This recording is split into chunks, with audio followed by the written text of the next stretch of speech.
Hello दोस्तों, आपके अपने YouTube channel student education with Durgesh sir में स्वागत है। मेरा नाम दुर्गेश कुमार। आज हमारा टॉपिक क्या है? बंधुता। आज हमारा टॉपिक क्या है? बंधुता। बंधुता का मतलब होता है क्या कि ऐसे पुरुष ऐसी महिलाएं जो कभी बच्चे पैदा नहीं कर सकते या बच्चे पैदा करने में असमर्थ हैं, ऐसी परिस्थिति को बोला जाता है का बंधुता। या गांव घर में आपने कभी देखे होंगे जिनके बच्चे पैदा नहीं होते हैं या जिनके बच्चे नहीं होते हैं, वो लोग का बांझ शब्द का नाम देकर के संबोधित करते हैं। आज उसी चीज पर हम लोग चर्चा करेंगे कि क्यों नहीं होते हैं और कैसे, अगर नहीं होते हैं तो कैसे उसको किया जा सकता है, और कौन कौन से तरीके हैं जिनसे जिनके पास बच्चे नहीं हो रहे हैं, जिनके शरीर में कुछ दिक्कतें हैं, उनको बच्चे कैसे दिया जा सकता है। ठीक है, आइए हम लोग शुरू करते हैं क्या इस चैप्टर को, इस टॉपिक को।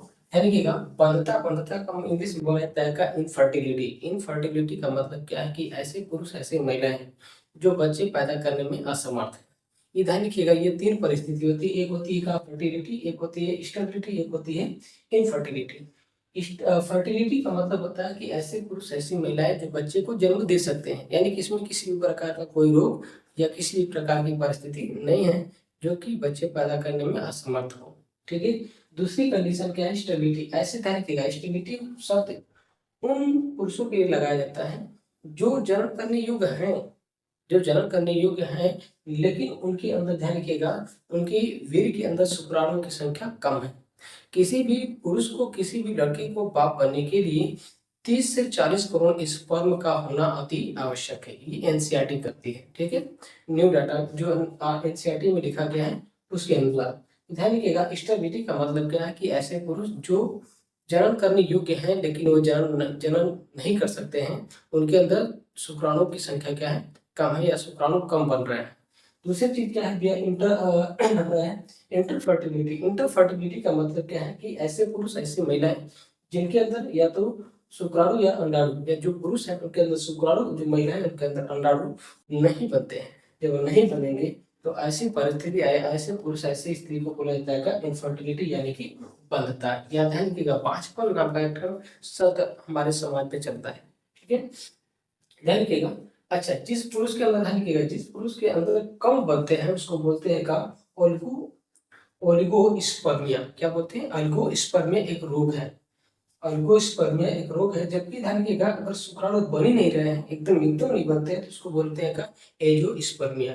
ध्यान रखिएगा, ये जो चीजें हैं, ये परिस्थिति पुरुष के अंदर पाई जाती है। कौन कौन सी? ओलिगोस्पर्मिया और एजोस्पर्मिया। ओलिगोस्पर्मिया का मतलब क्या है कि शुक्राणु का कम बनना, जबकि एजोस्पर्मिया का मतलब क्या है? शुक्राणु का ना बनना। ठीक है, इतनी चीज आपको समझ में आई होगी। ठीक है, चलिए तो आगे चलते हैं। जब ऐसी कंडीशन आ गई तो इन कंडीशनों को कैसे ठीक किया जा सकता है, इतना बात समझ में आया होगा। जब ऐसी, ध्यान रखिएगा, जब ऐसी परिस्थिति आई है तो वैज्ञानिकों ने कुछ तरीके अपनाए। जिनके बच्चे नहीं होते हैं या किसी कारण, इस परिस्थिति के कारण बच्चे नहीं होते, तो उनको वैज्ञानिकों ने बच्चे देने का कई रास्ते अपना लिए। जिसमें सबसे पहले, ध्यान रखिएगा, सबसे पहला क्या है? 15 ध्यान रखिएगा, पात्र निषेचन। पात्र निषेचन का इंग्लिश में बोलते हैं in vitro fertilization. In vitro fertilization का मतलब क्या है कि ये परिस्थिति, ध्यान रखिएगा, इस परिस्थिति में क्या होता है कि कोई महिला है जिसके अंदर मेंस्ट्रुएशन साइकिल व ओवम सब चीज समान है, सब चीज समय पे, इस समय पे आपका, ध्यान रखिएगा, उस महिला के अंदर समय पे मेंस्ट्रुएशन साइकिल भी आ रहे हैं, अंडे भी बन रहे हैं, लेकिन ध्यान रखिएगा, लेकिन उसके अंडे जो हैं उसके फेलोपियन ट्यूब यानी कि अंडवाहिनी में नहीं आ रहे हैं। जब अंडवाहिनी के अंदर नहीं आएगी, अगर स्पर्म उस शरीर, उस स्त्री के अंदर चले भी जाते हैं तो फर्टिलाइजेशन नहीं होगा। तो ऐसे में होता क्या? ऐसे में ध्यान रखिएगा, जो स्त्री है जिसके अंदर, ध्यान रखिएगा, अंडाणु बन रहे हैं, मेंस्ट्रुएशन साइकिल चल रहे हैं, उस स्त्री का अंडाणु लेकर के, उस स्त्री का क्या अंडाणु शरीर से बाहर निकाल करके एक टेस्ट ट्यूब के अंदर, एक परख नली के अंदर, और ध्यान के रख लिया जाता है। और उसी स्त्री की जो साथी हैं उसके स्पर्म को लेकर के इस टेस्ट ट्यूब के अंदर संलयन कराया जाता है।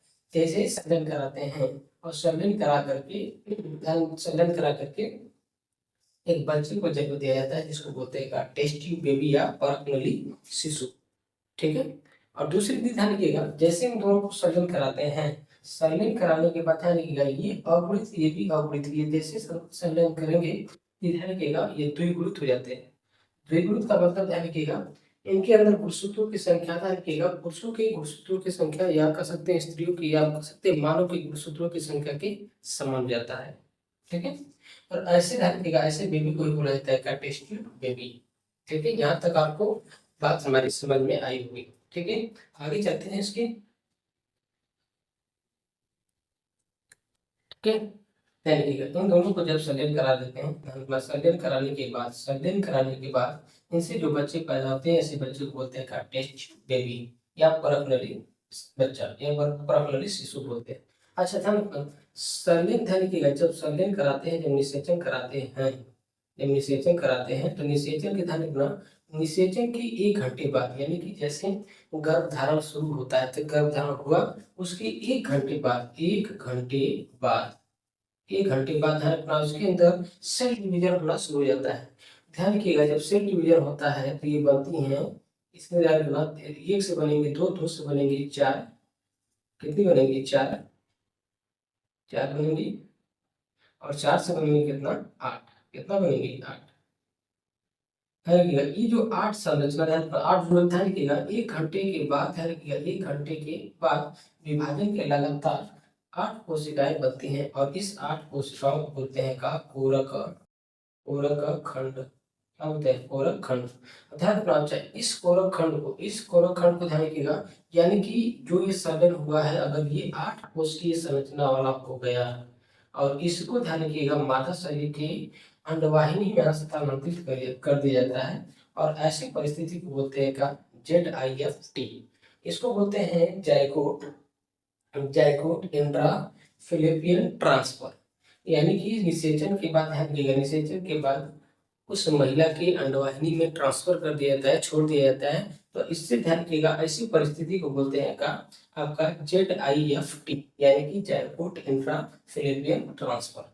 लेकिन कभी कभी क्या होता है कि इससे जब ज्यादा बन जाते हैं, इससे जब ज्यादा बन जाते हैं या ऐसी परिस्थिति आ जाती है जिसकी ध्यान रखिएगा, जिसकी अंडवाहिनी में दिक्कत है, अंडवाहिनी में दिक्कत है लेकिन गर्भाशय के अंदर दिक्कत नहीं है, तो ध्यान रखिएगा उसके अंदर क्या होता है कि ये परिस्थिति ला करके उसमें 8 से अधिक यानी कि 16 या 32 संरचना वाली 32 कोशिकीय संरचना वाली युग्मनज को ध्यान रखिएगा मादा के गर्भाशय में छोड़ दिया जाता है। यानी कि ऐसी महिला जिसके अंदर ध्यान रखिएगा गर्भाशय का वातावरण अच्छा है उस गर्भाशय के अंदर छोड़ दिया जाता है, ऐसी परिस्थिति को बोला जाता है का IUT का मतलब होता है का इंट्रा यूट्राइन ट्रांसफर। यानी कि ऐसे में केवल गर्भाशय के अंदर ही छोड़ा जाता है। ठीक है, लेकिन कभी कभी परिस्थिति ध्यान रखिएगा, कभी कभी होता है क्या है कि दंपति जो पुरुष और स्त्री हैं दोनों में युग्मक का फॉर्मेशन नहीं हो रहा है, यानी कि पुरुष के अंदर शुक्राणु का फॉर्मेशन नहीं हो रहा है और स्त्री के अंदर अंडाणु का फॉर्मेशन नहीं हो रहा है। तो ऐसी परिस्थिति में क्या किया जाता है कि दूसरे पुरुष का और दूसरी महिलाओं के अंडाणु को लिया जाता है और इस तरह से संलयन करा करके मादा के अंडवाहिनी में स्थानांतरित किया जाता है और ऐसे को बोला जाता है का gamete transfer fallopian gamete intra fallopian transfer. ठीक है, इस परिस्थिति से इन सभी विधियों के माध्यम से ध्यान रखिएगा, इन सभी विधि के माध्यम से उन दंपतियों को बच्चे प्राप्त कराए जाते हैं जिन्हें बच्चे पैदा नहीं होते या बच्चे पैदा करने में असमर्थ हैं। ठीक है, ये जो ध्यान रखिएगा जो जानकारी है ये जानकारी ध्यान रखिएगा बहुत बहुत इंपॉर्टेंट है, बहुत ज़्यादा इंपॉर्टेंट है। इस जनन स्वास्थ्य चैप्टर के अंतर्गत इस जनन जो स्वास्थ्य चैप्टर होता है चैप्टर है इसमें यहाँ से क्वेश्चन हर साल बनते हैं, हर साल, चाहे वो नीट का हो या आपका बोर्ड का हो, किसका बोर्ड का कोई सा भी हो, इसमें आपका क्वेश्चन बनता ही है। या कभी कभी आपसे बोर्ड पूछ लेगा का IUT क्या होता है, कभी कभी बोर्ड में पूछ लेगा क्या क्या क्या आपने पढ़ा। सबसे पहले आपने पढ़ा क्या इन विट्रो फर्टिलाइजेशन, दूसरा आपने क्या पढ़ा ZIFT। तीसरा आपने क्या पढ़ा IUT और चौथा आपने क्या पढ़ा GIFT। ठीक है, ध्यान रखना, इन सभी से क्वेश्चन पूछ लिए जाते हैं। ध्यान रखिएगा, इन विट्रो का मतलब क्या होता है कि टेस्ट्यूब बेबी यानी कि परत के अंदर संलग्न रहता है, और इसमें क्या होता है कि गैमेट बना करके 8 कोश की संरचना को मादा के अंडवाहिनी में ट्रांसफर किया जाता है।